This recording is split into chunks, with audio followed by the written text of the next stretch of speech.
Corruption. Today is International Anti-Corruption Day. The only impediment to our development, and maybe the only impediment to development all over Africa. We speak so much about corruption.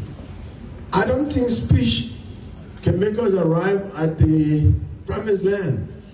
Actions. Actions. Actions by leaders, from the president to the legislature, to the judiciary, to those who work in the different ministries and agencies, as well as civil servants. But we have a strong presidential system. And because of that, everybody looks at the president. And if the president shows strong commitment to fighting corruption, everybody follows. Under Judy Bryant, because of the government he had, some legislative bribery started. It continued under the first UP government. And I must say, frankly, it became institutionalized under the first UP government. And when you have institutionalized legislative bribery, you have a serious problem. And before that, the legislature was dealt with maybe in a brutal way under Doe and Taylor. It was fear. Under the transitional government and under the 12 years of UP, it was bribery and it became institutionalized in every way.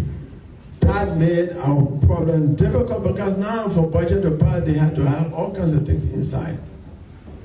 So then we developed what I call legalized theft, because it's going into the budget for all kinds of things, legislative engagement, this other one, and the money doesn't reach the people.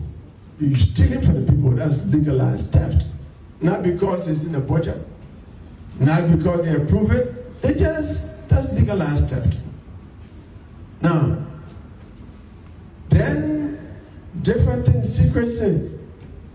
Under President Weah, he said his salary was reduced by 25%. President Barker said about 45%, but we don't know the whole number.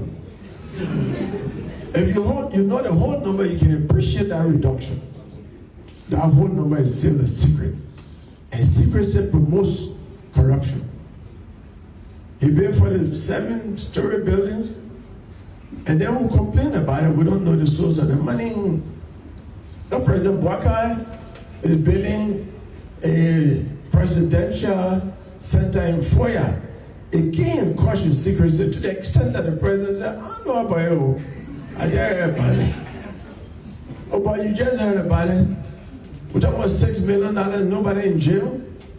You just hear about it. That's the problem. But before President Barker took over, this is International Anti-Corruption Day. We have to call spade a spade. Before he took office, $500,000 was taken from NASCO. Oh, you haven't taken oath of office, how do you spend our money? Then, during the legislative, what they call it, a majority and minority, Councilor Funati Kofa, Honorable Kofa, Speaker, admitted to the nation that they actually do steal. He said there's a room 1016 in this building, Hotel Boulevard. The budget committee decides, they sit there in that room and they say, Minister, your budget is actually $4 million, but we're adding $2 million, it will be $6 million, and $2 million for us. And I'm surprised that this government did not follow it. That was a lead. You owe an obligation to answer. All of those involved, nothing happened. We let it go. So we keep letting things go. It means we approve corruption. And of course, we the people of Liberia keep electing the same people. I'm telling the Liberian people, there are good examples in Africa. But the best example in Africa to me is Botswana. Since Sarisi Kama set standard of governance in that country. Their presidents are very simple, down to earth. They spend the money for the people, not for the pockets. As long as you have governance that is based on getting the pocket filled and not the people happy, country will never go anywhere. The way Liberia is governed, we can get $1 billion every day. There will be mass poverty still in this country because of the way we spend money. Liberia is a naturally rich country that is suffering from the poverty of good leadership. That's it. And we have to follow the Botswana example. We have to. In the legislature, people must pledge that I want Liberia to be like Botswana. Because here's the shame. A country that gained independence 119 years after Liberia's independence is a middle-income country today, whereas we are one of the poorest countries of the world. What shame is that? But our president pro tem last year made $254,000 salary besides benefits. The president pro tem of the United States Senate made $193,000. What can explain that? It's scandalous. The speaker made more than the speaker of the United States in one of the poorest countries of the world.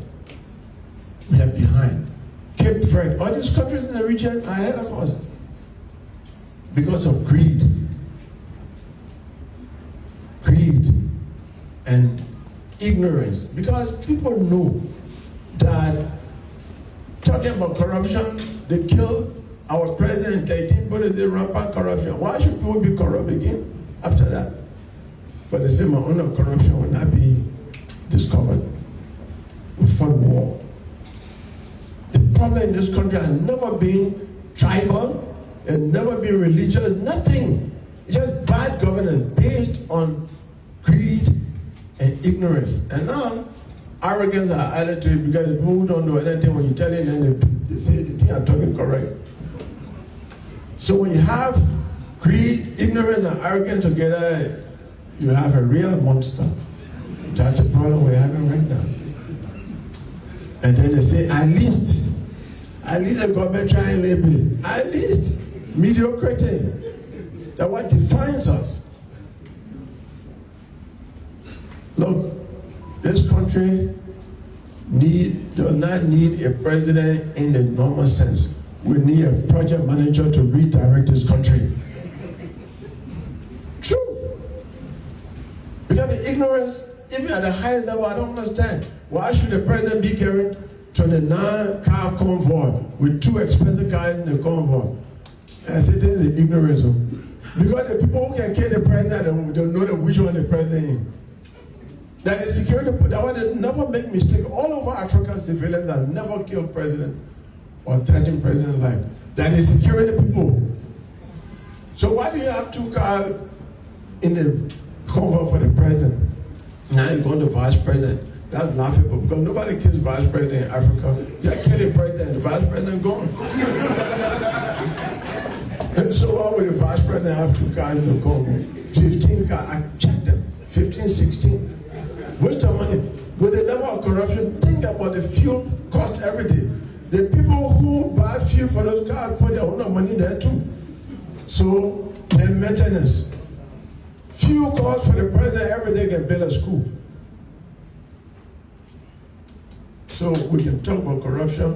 We need to change and start acting properly. And then the nation will change. Everything we say will go against it.